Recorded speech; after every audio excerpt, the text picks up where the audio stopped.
उनका business model set है कि भाई अपना ही मतलब वो रियल एस्टेट खड़ी करो एंड देन वहां पे बिजनेस करो। 5.2% तो रेंटल यील्ड ऐसे वहां से वो बचा रहे, और उसके अलावा 10.9% का जो यील्ड है वो they are generating by trading goods. Valuation पे थोड़ा सा बात करते हैं, what we should expect, because what we are saying कि India is a consumption story, next 2 decades are going to be quite good, we need to focus on those. And यहाँ पे consumption stories में retail एक ऐसा sector है, specifically organise retail, which is going to do really well. तो इसको थोड़ा सा और समझने की कोशिश करते हैं और कुछ एजम्पशंस के साथ आज जो 2.25 लाख करोड़ रुपए यानी कि 2.25 लाख करोड़ रुपीस का वैल्यूएशन है, ये कितना ऊपर जा सकता है नेक्स्ट 20 ईयर्स में, इसका एक थोड़ा सा एनालिसिस आप लोगों के सामने प्रेजेंट करने की कोशिश हम करने वाले हैं।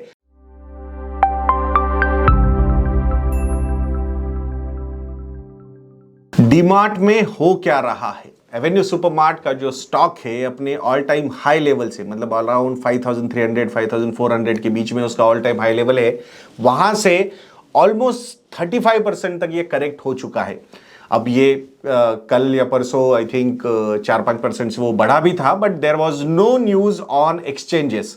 तो अगर कुछ भी न्यूज आपको कंफर्म करनी होती है किसी भी कंपनी के बारे में, तो पहला अपना सोर्स होना चाहिए कि बीएसई इंडिया, एनएसई इंडिया की वेबसाइट पे जाके कंपनी ने कोई डिस्क्लोजर्स दिए है क्या, तो वैसा कोई डिस्क्लोजर नहीं है। So why that stock was up on that day, there was no clue.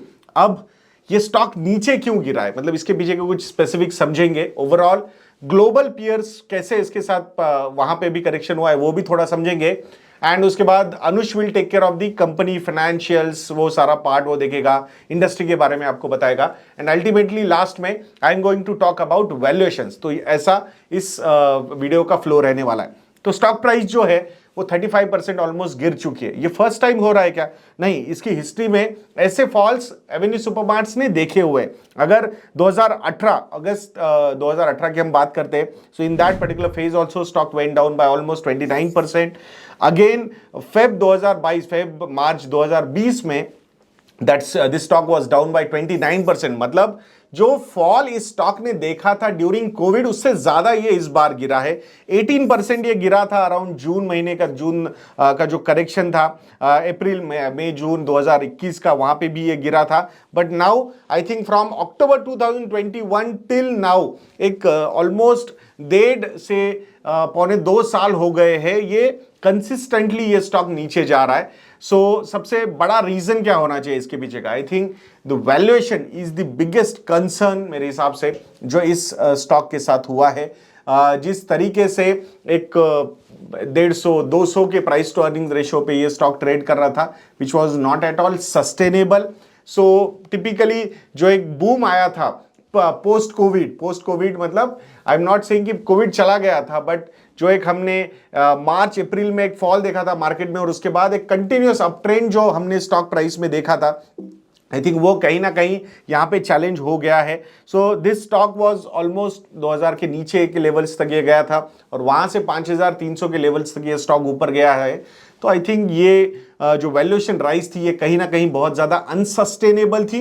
सो वो भी एक रीजन है यहाँ पे स्टॉक की प्राइस इतनी ज्यादा गिरी है। अगर बाकी रिटेल का स्टॉक अगर हम देखते हैं, जैसे कि वी रिटेल एक रियल एस्टेट कंपनी है, so that particular stock is also down by 45 to 50% in last 18 months. Global stocks की अगर हम बात करते हैं, जैसे कि कॉस्को हुआ या वॉलमार्ट हुआ, तो आई थिंक वहां पे भी सम काइंड ऑफ 10 to 20% तक का प्राइस करेक्शन हमने देखा है। So definitely high valuations, rich valuations is the main concern for DMart, जिसकी वजह से ये स्टॉक यहां पे फॉल हुआ है। और एफआईआईज का जो स्टेक था इन जून 2021 10.04% एफआईआईज ने होल्डिंग रखी थी इस कंपनी में, जो घट के अब 8.63% हुई है। तो ये भी एक रीजन हो सकता है इंस्टीट्यूशनल इन्वेस्टर्स ने यहाँ पे स्टॉक का होल्डिंग जो है वो कम किया है। सो ऑब्वियसली ये भी एक प्रेशर क्रिएट कर रहा होगा। अब स्पेसिफिकली बिजनेस पर्सपेक्टिव के हिसाब से अगर हम बात करते हैं डीमार्ट की, तो यहाँ पे ग्रॉस प्रॉफिट मार्जिन्स जो है कंपनी के,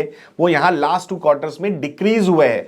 सो जो डिस्क्रिशनरी स्पेंडिंग है एंड नॉन डिस्क्रिशनरी स्पेंडिंग है, जिसमें जो चीजें एफएमसीजी वगैरह कंपनी जो प्रोडक्ट्स होते हैं वो तो हमें लेने ही है, मतलब देयर इज नो डिस्क्रिशन, हमें लेने ही है वो प्रोडक्ट्स, तो उसका सेल बढ़ा है।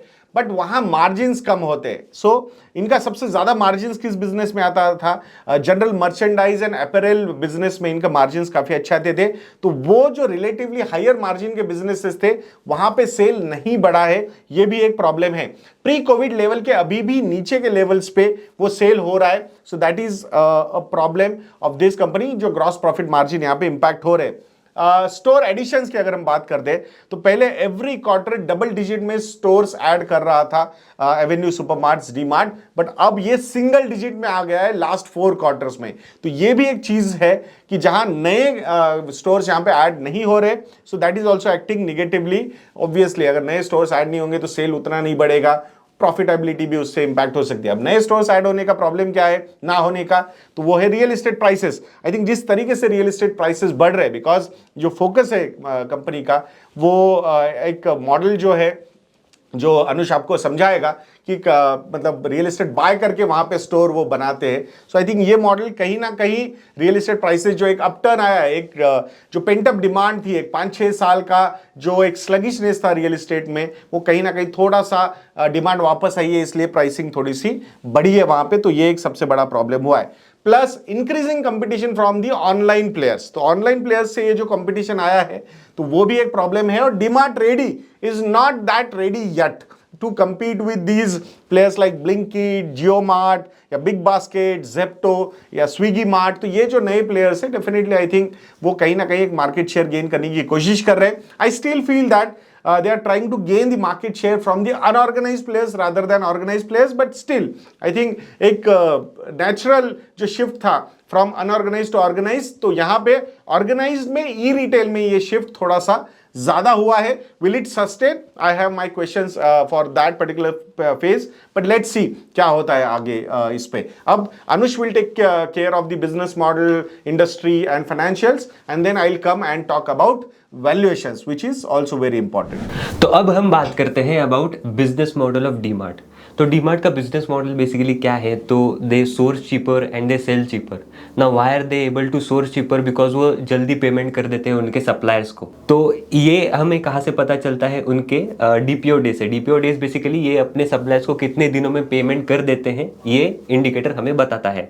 तो डीमार्ट अपने सप्लायर्स को 8 डेज में पे कर देता है, वेराज रिलायंस रिटेल 21 डेज लेता है उनके सप्लायर्स को पेमेंट करने के लिए। तो यहाँ पे आप देख सकते हो कि डीमार्ट अपने सप्लायर्स को जल्दी पे करके ज़्यादा से ज़्यादा डिस्काउंट ले लेता है। This is they are able to pass it on to their customers by discounting the products. अगला जो इनका फैक्टर है that is own stores and not lease stores. So DMart के जो स्टोर्स है वो ओन है and not leased, and so DMart saves on the rental cost because their stores are owned.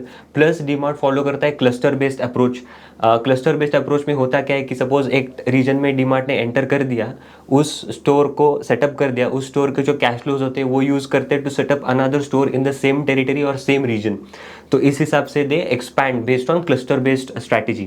Plus property prices appreciation का भी benefit DMart को मिल जाता है बिकॉज डीमार्ट के खुद के स्टोर्स हैं, एंड डीमार्ट खुद के स्टोर से तो जैसे जैसे वो कमर्शियल प्रॉपर्टी प्राइजेस बढ़ते जाते हैं वैसे वैसे डीमार्ट के स्टोर की वैल्यू भी बढ़ती जाती है। बट यहाँ पे डीमार्ट डीमार्ट के लिए बेनिफिट क्या है कि अगर डीमार्ट ने एक स्टोर में एंटर कर दिया एंड जैसे जैसे डीमार्ट का स्टोर ग्रो होता जाएगा वैसे वैसे आजू बाजू के प्रॉपर्टी प्राइजेस भी बढ़ते जाएंगे। So it becomes very difficult for a competitor to enter into that territory and buy the land and set up his own store. So that is a barrier to entry for a competitor of DMart. अब हम बात करते हैं कुछ की recent developments के बारे में। So currently Q3 FY23 के results में इन्होंने pharmacy shop in shop setup करने की बात की है। लाइक ये होता क्या है, तो ये एक उनके एग्जिस्टिंग स्टोर में एक फार्मेसी लाइक एक स्टॉल लगा देंगे एंड उसमें ये कुछ फार्मेसी रिलेटेड चीज़ें बेचेंगे, मेडिसिनल प्रोडक्ट्स बेचेंगे। Apart from that basically this pharmacy shop in shop is a pilot project currently. Further इनके जो स्टोर साइज़ है वो बढ़ रहे हैं। डीमार्ट ने कहा है इनके एनालिस्ट मीट में कि इनके जो स्टोर साइज़ है, जो एडिशनल स्टोर से लॉन्च करेंगे वो बड़े स्टोर्स लॉन्च करेंगे। बड़े स्टोर्स लॉन्च करके इनको बेनिफिट क्या मिलता है कि ज़्यादा फुटफॉल आता है। ज़्यादा फुटफॉल की वजह से इनके जो हाई मार्जिन प्रोडक्ट्स हैं वो ज़्यादा बिकने लगते हैं, and this is how they are able to earn more on the margins front. Further management के हिसाब से उन्होंने गाइडेंस दिया है for the fixed asset turnover ratio.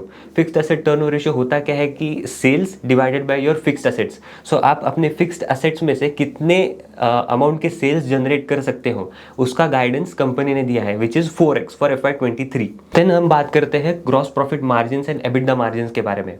तो करेंटली इनका gross profit margin hover around 15 to 16% and इनका EBITDA margin hover around 8%। But recently एक ट्रेंड देखा गया है कि इनके एबिटडा मार्जिन इंक्रीज हो चुके हैं to 9% primarily because of economies of scale. तो ये इंक्रीमेंटल जो 1% एबिटडा मार्जिन है, डीमार्ट ने कहा है, उनके मैनेजमेंट ने कहा है बेसिकली ये री इन्वेस्ट कर देंगे in the business by giving more discount to their customers and becoming most and attaining more cost leadership in their business. Then अगर हम उनके क्वार्टरली रेवेन्यूज़ की अगर हम बात करें, so quarterly revenues have more than doubled basically and growth भी Y growth जो है रेवेन्यू में, that is also robust. This is in double digit numbers and in spite of इनके रेवेन्यूज़ बढ़ रहे हैं but stock price has declined. So ये हमें in spite of stock price is declined में 37% and fundamentals are good and there is no dent in the fundamentals. But इनका एक concern ये रहा है कि इनके फुटफॉल्स इतने बढ़ नहीं रहे, लाइक इनके फुटफॉल्स प्री कोविड लेवल तक पहुँचे नहीं है अभी। And this is basically because inflationary pressures की वजह से इनके डिस्क्रिशनरी सेल्स इम्पैक्ट हुए हैं, इसी की वजह से इनके मार्जिन इम्पैक्ट हुए हैं एंड इनके रेवेन्यू मिक्स इम्पैक्ट हुआ है। प्लस नंबर ऑफ स्टोर्स बढ़े हैं over the quarters. So number of stores have increased from 184 as of Q1 FY20 to 306 as of Q3 FY23 and revenue per store has also increased and peaked to 38 crores per store. But recent trend ऐसा देखा गया है कि इनके number of store additions has declined. So you can see कि Q4 FY22 में इन्होंने 21 stores add किए थे, then this is consistently declining to 4 stores जो इन्होंने ऐड किए in Q3 FY23. Then margins की अगर हम बात करें, so margins have declined basically because जो प्री कोविड का जो फुटफॉल है वो अभी तक आया नहीं है इनका। They have not reached their pre-COVID footfalls and this has led to lower sales of the discretionary items जो कि high margin business होता है इनका। तो वो इम्पैक्ट होने की वजह से इनके मार्जिन्स थोड़े इम्पैक्ट हुए हैं। सो अब हम बात करते हैं इनके लॉन्ग टर्म परफॉर्मेंस के बारे में। सो लॉन्ग टर्म अगर आप देखो तो डीमार्ट का रेवेन्यू जो है वो बढ़ा है by 30% CAGR from FY12 to FY22। Now this revenue has increased by this robust number primarily because इनके जो नंबर ऑफ स्टोर्स हैं वो ऐड हुए हैं, plus certain level of like to like growth. Now like to like growth basically होता है क्या है कि सेम स्टोर्स से जितना इनको ग्रोथ आ रहा है that is called as like to like growth. So they define like to like growth as the stores which are operational for 24 months and older, उसमें से इनको कितना ग्रोथ आ रहा है, that is the like to like growth. Plus इन्होंने FY21 and FY22 में nearly 70 stores launch किए थे एंड इसका इफेक्ट आप देख सकते हो कि इनका TTM बेसिस पे रेवेन्यू ज़्यादा बढ़ा है। Now because FY21 and FY22 में कोविड की वजह से स्टोर्स ऑपरेशनल नहीं थे एंड आफ्टर जो अभी लॉकडाउन सब ओपन हुआ है इसके बाद जो फुल ऑक्यूपेंसी पे स्टोर्स चल रहे हैं, तो इसकी वजह से TTM दिसंबर 22 का जो रेवेन्यू है दैट इज़ रफली 40,000 करोड़ तक बढ़ चुका है। दिस इज़ बिकॉज 70 स्टोर्स जो उन्होंने लॉन्च किए थे इन 2 years में वो ऑपरेशनल हो चुके हैं। देन प्रॉफिटेबिलिटी की अगर हम बात करें, so long term profitability PAT basis पे, so from FY12 to FY22 इनका पैट बढ़ा है by 37.9% CAGR। Now this has increase primarily because इनका रेवेन्यू बढ़ा है and plus economies of scale के बेनिफिट्स इनको मिले हैं over the years.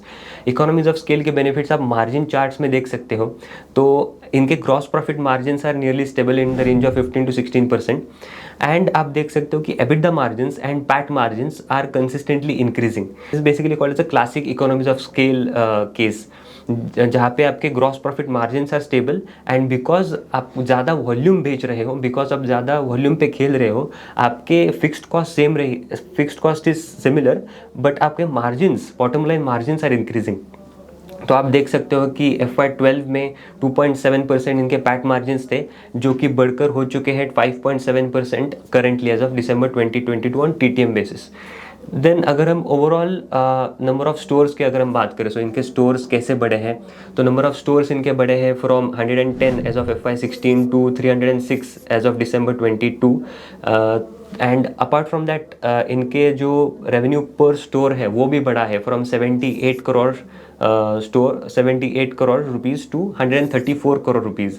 Now this increase revenue per store increase ये बढ़ा है बिकॉज इनके प्रोडक्ट मिक्स की वजह से एंड कुछ इन्फ्लेशन का इम्पैक्ट की वजह से। Apart from that the number of bill cuts and revenue bill cut की अगर हम बात करें, सो इनका रेवेन्यू बिल कट भी बढ़ा है from 8.5 crore in FY16 to 20.1 crore in FY20। उसके बाद वो डिक्लाइन हुआ है प्राइमरीली बिकॉज ऑफ कोविड में, जहाँ पे ज़्यादा फुटफॉल्स आ नहीं रहे थे। But the surprising point here is कि रेवेन्यू पर बिल कट इज़ इंक्रीजिंग। इसका रीज़न मैनेजमेंट ने ऐसे दिया है कि कोविड में लोग ज़्यादा बास्केट साइज बाइंग कर रहे थे and the bill cut side decline. Plus retail business area की अगर हम बात करें, so retail business area is also increase from 3.3 million square feet to 12.6 million square feet as of December 22। एंड ये इंक्रीज हुआ है प्राइमरीली बिकॉज इनके नंबर ऑफ स्टोर्स बढ़ रहे हैं। देन अपार्ट फ्रॉम दैट अगर हम स्टोर वाइज पेनिट्रेशन की अगर हम बात, रीजन वाइज पेनिट्रेशन की अगर हम बात करें, सो वेस्ट में इनके 144 स्टोर्स हैं, साउथ में 106 स्टोर्स हैं, नॉर्थ में 46 स्टोर्स हैं, ईस्ट में दे हैव 6 स्टोर्स का presence. This data is of Q2 FY23। Maharashtra में they have high cluster of stores, 92 stores इनके महाराष्ट्र में है एंड करेंटली इनके cluster based expansion is in process in south region and north region, जहाँ पे आप देख सकते हो कि MP में, राजस्थान में they are adding stores. Then from FY16 to FY22 अगर हम स्टोर एडिशंस की अगर हम बात करें, तो इनके स्टोर्स कौन से स्टेट्स में ज़्यादा बड़े हैं, तो आप देख सकते हो महाराष्ट्र में they have added 30 stores.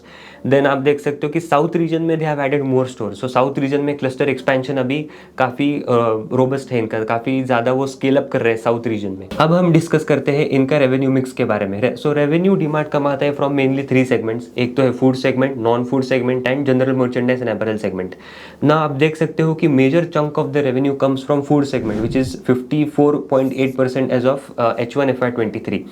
So and rest comes from non food and general merchandise and apparel segment. अब इनका जो फूड सेगमेंट है, this is relatively a lower margin business as compared to the other 2 segments and currently इनका food segment ही ज़्यादा contribute कर रहा है as compared to the pre covid levels and इसी की वजह से इनके मार्जिन भी इम्पैक्ट हुए हैं। देन अगर हम लाइक टू लाइक ग्रोथ की अगर हम बात करें, सो जो हमने रेवेन्यू लॉन्ग टर्म परफॉर्मेंस के समय हम बात की थी, तो like to like growth had also been robust. Like to like growth had always been in double digits. So FY17 में it was 21.1% and consistently it is in double digits except for FY21 जहाँ पे Covid की वजह से इनके operations impact हुए थे। Plus free cash flow to firm की अगर हम बात करें, so free cash flow to firm calculate कैसे किया जाता है कि cash flow from operation which is a part of cash flow statement, उसमें से माइनस करते हैं capex which they incur for setting up stores and acquiring land etcetera. तो ये अगर हम बात करें, सो इनके नंबर ऑफ स्टोर्स जैसे जैसे इंक्रीज हो रहे हैं, उनका फ्री कैश फ्लो भी वैसे वैसे डिक्लाइन हो रहा है।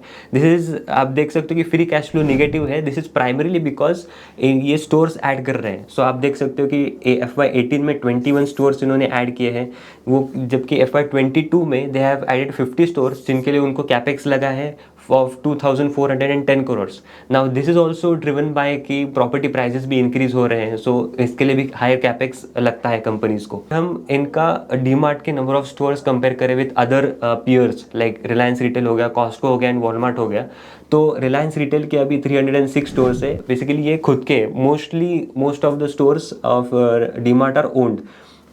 So as of December 22, DMart has 306 stores, whereas Reliance Retail has 17,225 stores. अब यहाँ पे हमें ये ध्यान देना होगा कि 17,000 also includes their electronic stores, so other stores भी ज़्यादा है इनके। प्लस कॉस्टको की अगर हम बात करें, सो Costco has 848 stores as of Feb 23 and Walmart as of Jan 23 has 11,003 stores and DMart का total business retail business area is 12.6 million square feet. Reliance retail की अगर हम बात करें, सो रिलायंस रिटेल के मोस्टली लीज्ड ही स्टोर्स हैं एंड इनका retail business area stands eight 60.2 million square feet. So you can see कि डीमार्ट अगर 60.2 स्क्वायर फीट तक भी पहुंच सकता है, so there is a huge scope for growth, there is a huge headroom with DMart currently. Plus Costco की अगर हम बात करें, सो कॉस्टको का मिक्स है 79% of their stores are owned and 21% are leased. And उसमें से भी out of 177, 126 leases are only land leases, like सिर्फ लैंड लीज पे लिया है, but building is owned by Costco. And Costco का overall retail area is 122.5 million square feet. Plus Walmart की अगर हम बात करें, सो वॉलमार्ट के मिक्स है रफली 56% is owned and 44% is leased. And Walmart का total business retail business area is 1055.5 million square feet. So you can see कि डीमार्ट का अभी retail business area is very low and international guys का minimum triple digit में retail business area है. So there is a huge scope for Indian companies to grow in terms of the retail businesses. Plus अगर हम region wise store की अगर हम बात करें, so DMart and Reliance retail are mostly in India, like they don't have any presence outside India currently. Whereas Costco का USA में they have 578 stores and rest in other regions, 260 stores are in other regions. Walmart has certain presence in India, like 28 stores are in India according to their annual report. 28 stores they have in India, out of 26 are leased and 2 are owned by them. Plus अगर हम global industry की अगर हम बात करें, like अगर अभी industry के लेवल पे अगर हम बात करें, so overall global retail industry currently is $26.33 trillion, जो कि बढ़ सकता है टू $38 ट्रिलियन बाय 2026, जो कि ग्रोथ प्रोजेक्टेड है ऑफ 10.1% CAGR. अब ये ग्लोबल लेवल के पे ग्रोथ क्यों हो सकता है? बिकॉज इनकम्स बढ़ेंगे, ओवरऑल इनकम्स बढ़ेंगे, डिस्पोजेबल इनकम्स बढ़ेंगे, कंट्रीज ग्रो करेंगी. So this is how the retail overall retail industry will grow. Then अगर हम इंडिया की अगर हम बात करें, सो इंडिया के कॉन्टेक्स्ट में median age what will drive this retail sector as such. So median age of India as such is 28 years, जबकि हम कंपेयर करें of US is 38, China is 37, Brazil is 32, Indonesia is 29. So there is, so 28 age shows that कि there is a higher consumption ability with youth of India. Plus अगर हम country wise organise retail penetration की अगर हम बात करें, सो India का organise retail penetration is very low currently, which is 13%. And US का अगर हम कंपेयर करें to 80, which is sitting at 85%. China का भी अगर हम कंपेयर करें, so which is 20%. So there is a shift, there could be a shift in future from unorganise to organised, जो कि भी हेल्प कर सकता है to DMart to grow overall retail organise retail industry to grow at a faster rate as compared to the blended average rate of overall growth. Plus ये जो currently 13% का penetration है इंडिया में ऑर्गेनाइज्ड पेनिट्रेशन, तो वो बढ़ सकता है to 19% by 2025. This is estimated. Then as per Reliance Retail के जो डायरेक्टर हैं सुब्रमण्यम वी, उनके हिसाब से currently as of 2022 the overall retail market in India stands at $844 billion, जो कि ग्रो कर सकता है टू $2 ट्रिलियन by 2032. यहाँ पे the growth expected is roughly 10% at a overall industry level in India, and this makes India one of the fastest growing retail market as well. So these are certain factors which can help DMart to grow and which can also act as a industry tailwind for DMart to grow in future. Plus अगर हम like competition की भी बातें होती रहती है कि competition बहुत है, like there is a high competition for organise segment from unorganise segment. So currently unorganise segment is 87% and organise segment is just 13%. But because industry का size is very large, there is always a scope for 2 or more players to coexist. So अब valuation की बात करते हैं. So valuation में ज्यादा compare करने के लिए तो कंपिटिटर्स नहीं है. एक वी मार्ट रिटेल यहाँ पे लिस्टेड है जिसका वैल्यूएशन इज अराउंड, अगर मैं करोड़ रुपीस में बात करूँ तो 4500 करोड़ रुपीस का उसका वैल्यू, मतलब टोटल मार्केट कैपिटलाइजेशन है. विज़ाविज़ जो एवेन्यू सुपरमार्ट्स का मार्केट कैपिटलाइजेशन है which is around 2.25 lakh crore rupees. तो ऑब्वियसली कोई कंपैरिजन नहीं है, मतलब that V Mart is a small cap company and DMart is a large cap company, तो वैसा कंपैरिजन नहीं है। बट अगर हम इसको बिलियन डॉलर के वैल्यूएशन के हिसाब से देखते हैं तो अराउंड 27 बिलियन डॉलर का वैल्यूएशन है डीमार्ट का। अगर यही हम इंटरनेशनल प्लेयर्स के साथ बात करते हैं, कॉस्को होलसेल का मार्केट कैपिटलाइजेशन है 218 बिलियन डॉलर्स। अगर वॉलमार्ट की हम बात करते हैं तो ऑलमोस्ट 380 बिलियन डॉलर का मार्केट कैपिटलाइजेशन उन कंपनीज का है।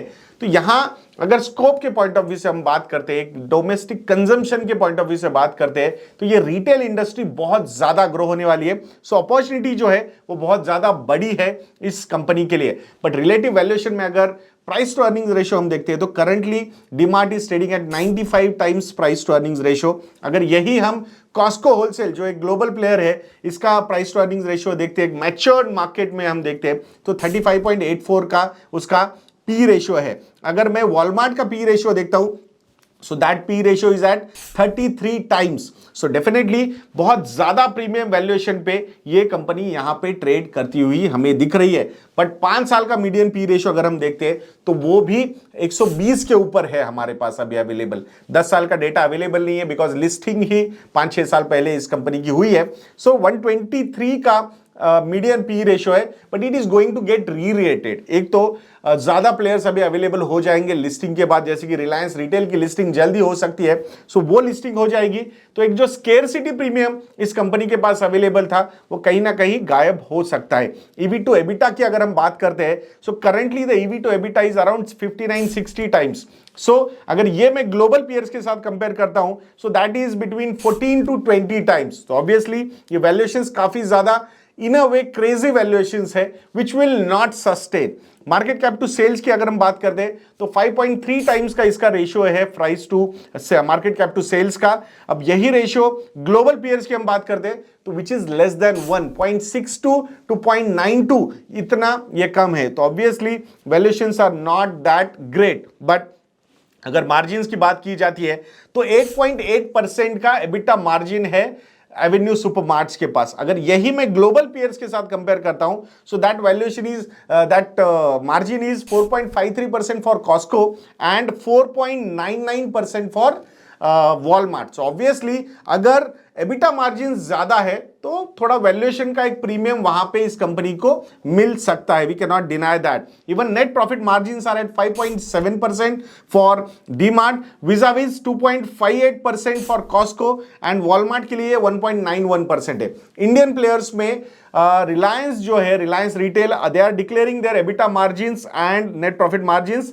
तो एबिटा मार्जिन्स रिलायंस रिटेल के हैं 6.1%, तो रिलायंस रिटेल से ज्यादा एबिटा मार्जिन्स यहां पे डीमार्ट के है और 2.9% is the net profit margin for Reliance Retail which is still an unlisted company.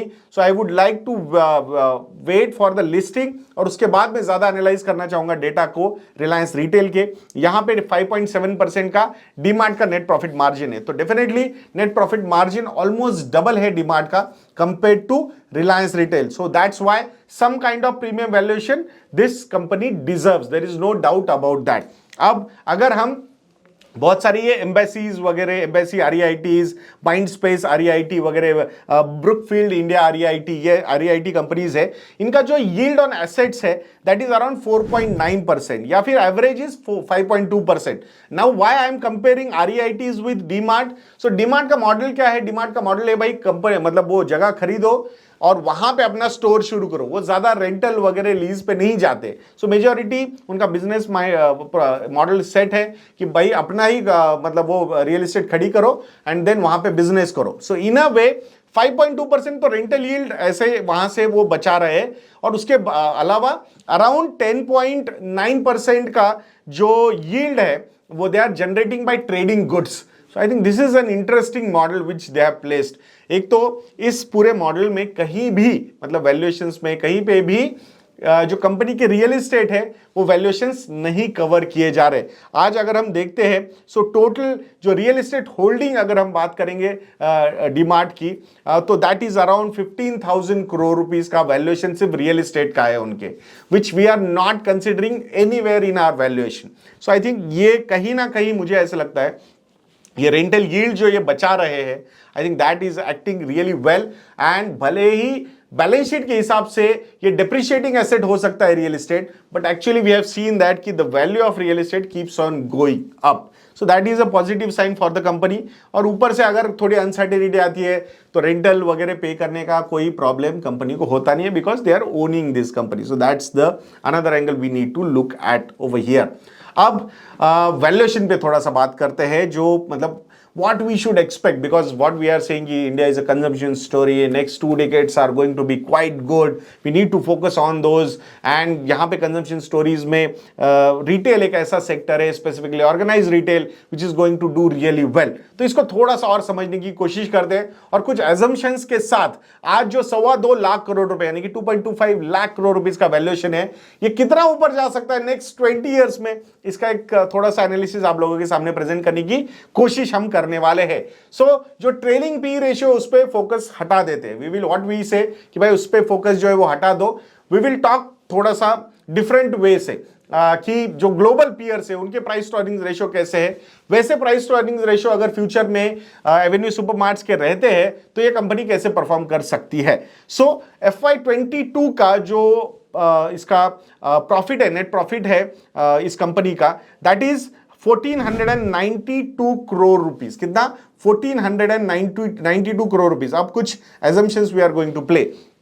सो मुझे ऐसा लगता है कि अगर ऑर्गेनाइज्ड या फिर रिटेल इंडस्ट्री अगर 9-10% से बढ़ने वाली है, सो वो तो ग्रोथ रहेगी, मिलेगी इस कंपनी को। प्लस ये जो अनऑर्गेनाइज्ड टू ऑर्गेनाइज का शिफ्ट है, that can take the growth rate to 20%। मैं यहां पे बात कर रहा हूं, मैं पहले 10 साल की बात करता हूं। और प्लस उसमें अगर ये कंपनी अपने पीयर्स को आउट परफॉर्म करके 25% तक की ग्रोथ अगर देती है, and looking at the current position, India all over India 300-350 अगर स्टोर्स है इनके पास, तो वहां पे स्कोप आप समझ सकते हो कितना ज्यादा है ग्रो करने का। सो नेक्स्ट 10 ईयर्स के लिए अगर ये 25% से प्रॉफिट ग्रोथ होता है इस कंपनी का, so then in FY32 profit net profit of this company will be around 13,899 crore rupees. और उसके बाद अगर हम थोड़ा सा मॉडरेट करते हैं ग्रोथ रेट को, एंड अगर नेट प्रॉफिट 20% से ग्रो होता है फॉर नेक्स्ट 10 ईयर्स, विच दी मतलब ओवरऑल जो सिनारियो दिख रहा है हमें कंजम्पशन का, उसके हिसाब से we are expecting these kind of growth rates, जो 95, 93, 123 के पी रेशियोज के बारे में हम बात नहीं कर रहे। बट अगर उसके बाद 10 साल वो 20% के हिसाब से नेट प्रॉफिट अगर ग्रो होता है कंपनी का, so then the profit would be around 86,000 crore rupees. अब हम बात करते हैं कि अगर पी रेशियो जो है मतलब जो इंडेक्स का पी रेशियो अगर 20 रहता है, तो ट्वाइस दैट रिलेटिव वैल्यूएशन में 2 times of index P ratio अगर एक कंपनी को पी रेशियो मिलता है, लुकिंग एट द ग्रोथ 25% की अगर ये कंपनी देती है 25% and 20%, so in that particular case the market capitalization of Avenue Supermarts will be around 34.42 lakh crore। कितना? 34.42 lakh crore rupees in FY42 in next 20 years। तो भाई मतलब आप बोलोगे सर मुद्दे की बात बताओ, रिटर्न्स कितने आएंगे? सो अगर ये सारी चीजें सही होती है, and valuation is an assumption game, तो ये एजम्पशन सही होते हैं तो अराउंड 16% का CAGR यहाँ पे आप ये कंपनी जनरेट कर पाएगी, ऐसा लग रहा है। ऑब्वियसली ये जो प्रॉफिटेबिलिटी है, इतना सारा प्रॉफिट ये जनरेट करेंगे, सो वी आर एक्सपेक्टिंग कि they will reinvest for future growth. हो सकता है after some time they will start paying out dividends also, which we have not considered. So 40 का P ratio why I am considering, अगर Costco and आपका जो Walmart है वो आज 32 और 39 के पी रेशियो पे ट्रेड कर सकते हैं, so definitely this is one company which can also trade at little higher valuation. So that's why, so these are all assumptions. Let's see Damani ji इसको कहां पे लेके जाते हैं, but this is one company I think which should be on your radar. And specifically ये जो 35-40% का correction हुआ है, जो प्राइस करेक्शन है, उसके अलावा 17-18% का टाइम करेक्शन, बिकॉज 18 महीने में कोई रिटर्न नहीं आया आपको. So I think correction was quite good in this particular company. This is one company which should be on your radar, and the acquisition thought process should be in a staggered manner. Obviously आपके advisor को पूछ के आपने वो call लेनी चाहिए. But if you want to know कि भाई हमने हमारे पोर्टफोलियोज कैसे डेवलप किए, तो आप हमारे मॉडल पोर्टफोलियोज को सब्सक्राइब कर सकते हो. या फिर आपको अगर financial planning, wealth management, investment advisory, इसकी कुछ हेल्प चाहिए, तो वो भी सेशंस आप हमारे साथ बुक कर सकते हो. हमारे रिलेशनशिप सेल से कॉन्टैक्ट कीजिएगा. रिलेशनशिप सेल के डिटेल्स जो है वो आपको नीचे नजर आ रहे होंगे. यू कैन कॉल अस और यू कैन ईमेल अस. सो आशा करता हूं कि आप जरूर हमें कांटेक्ट करोगे. ऐसे वीडियोस के लिए चैनल पे बने रहिए. वीडियो को लाइक करना, शेयर करना और चैनल को सब्सक्राइब करना बिल्कुल मत भूलना. नेक्स्ट वीडियो में मिलते हैं. जय हिंद.